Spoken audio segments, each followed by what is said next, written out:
Hi friends, இது உங்கள் cinema புரம். இப்போ நம்ம எதை பற்றி பேச போகிறோம் அப்படின்னு பார்த்தீங்கன்னா, இங்கே நிறைய பேருக்கு க்ரைம் த்ரில்லர் படம்னா ரொம்ப பிடிக்குங்க. ஸோ அதேமாரி ஃபேன்ஸுக்காக பார்த்தீங்கன்னா, இப்போ நம்ம 2 படத்தை சொல்ல போகிறோம், ஓகேங்களா? ஸோ அந்த 2 படம் பார்த்தீங்கன்னா, ஒன்று மலையாள படம், இன்னொன்று கன்னட படம். ரெண்டுமே க்ரைம் த்ரில்லர் தான். அதே சமயம் தமிழில் உங்களுக்கு இந்த படத்துக்கு டப்பிங் இருக்குது, ஓகேங்களா? ஸோ அது ஒரு பெரிய ப்ளஸ்ஸு.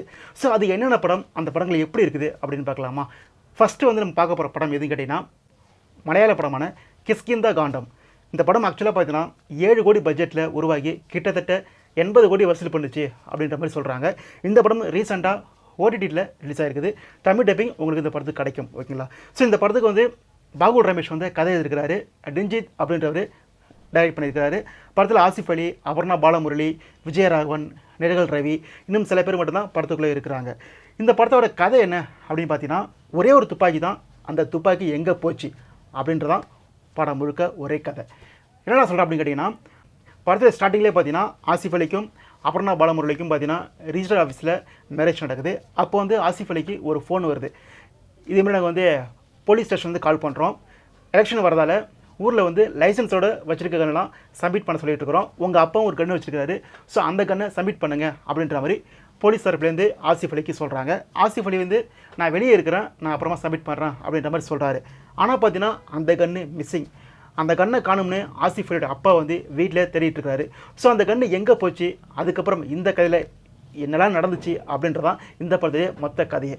இந்த கதையில் என்ன ப்ளஸ் அப்படின்னு பார்த்தீங்கன்னா, ஸ்க்ரீன் ப்ளே அவ்வளோ சூப்பராக இருக்கும். எப்படி சொல்கிறேன்னு கேட்டிங்கன்னா, படத்தோடைய ஃபஸ்ட்டு ஷாட்லேருந்து லாஸ்ட் கட் வரைக்கும் பார்த்தீங்கன்னா ஃபுல் அண்ட் ஃபுல் ஃபோக்கஸ்டாக கதைக்குள்ளே மட்டும்தான் இருப்பாங்க. தேவையில்லாமல் சாங்ஸ்லாம் போட்டு கடுப்பேற்றாமல் மொத்தமே படமே பார்த்தீங்கன்னா ஒரு 2 ஹவர்ஸ் தான். அந்த 2 ஹவர்ஸும் பார்த்தீங்கன்னா கொஞ்சம் கிரிப்பாக ஒரு டென்ஷனோடைய படத்தை கட் பண்ணி வச்சுருப்பாங்க. அந்தளவுக்கு பார்த்தீங்கன்னா படம் ஸ்க்ரீன் ப்ளே ரொம்ப ஒர்த்தாக இருக்குங்க.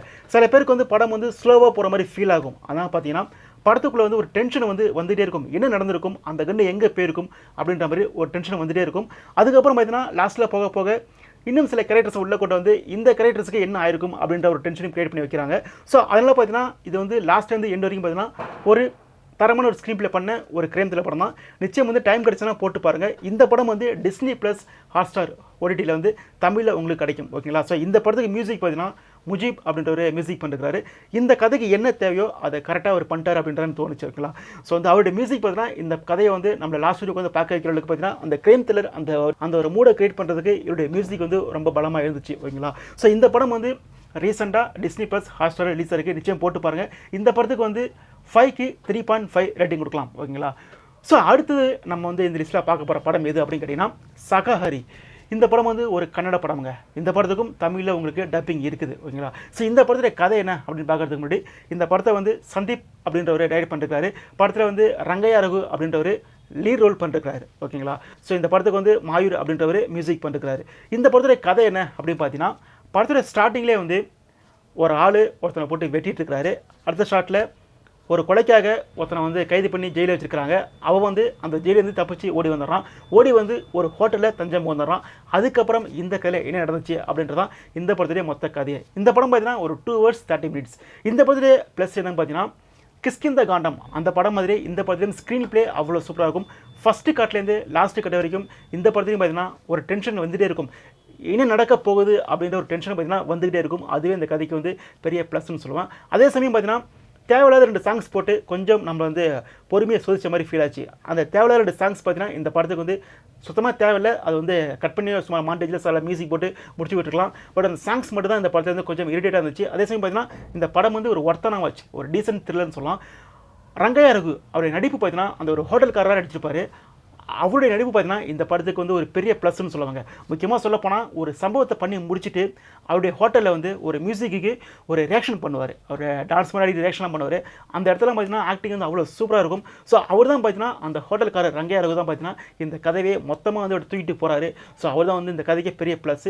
ஃபஸ்ட்லேருந்து லாஸ்ட் வரைக்கும் பார்த்தீங்கன்னா இந்த படம் பார்த்தீங்கன்னா ஸ்க்ரீன் ப்ளே அவ்வளோ சூப்பராகவும் போட்டு பாருங்கள். லாஸ்ட்டில் போக போக பார்த்தீங்கன்னா விலங்கு வெப் சீரிஸ் பார்த்துருப்பீங்களா, அதேமாரி கொஞ்சம் மைண்டில் வரும் லாஸ்ட்டில் கிளைமேக்ஸ் போக போக.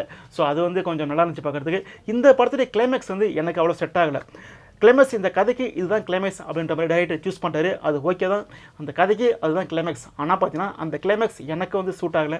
அது வேறு பேர் வச்சுருந்துருக்கலாம். பட் இருந்தாலும் ஒரு ஒருத்தான வச்சு தான் இந்த படத்தை நீங்கள் வந்து ஃபேமிலியாக போட்டு பார்க்கலாம்.